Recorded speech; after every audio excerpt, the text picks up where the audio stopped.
The 31,000 Rohingya refugees living in these official camps are registered, and that one word makes all the difference. They get rations and their children get to go to school. More importantly, it's legal for them to be here. Hundreds of thousands of unregistered refugees live in unofficial settlements nearby. They have no protection under the law. These Rohingya are left exposed to traffickers.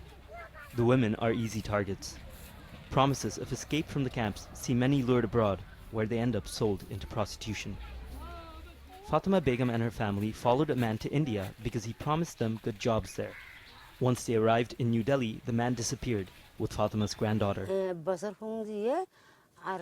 We didn't hear from my granddaughter. She called a year later. She said she's kept in a room and is never allowed to leave. Local traffickers didn't promise this woman anything.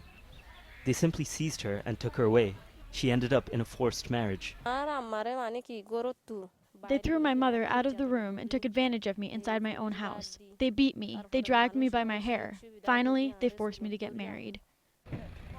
The Bangladesh government says the Rohingya are a socio-economic burden and a threat to national security. This is the Naf River at the border of Bangladesh and Myanmar. Its waters are calm right now, but at times they can get dangerous. Over the past couple of years, thousands of Rohingya refugees have crossed this river, fleeing from persecution in Myanmar.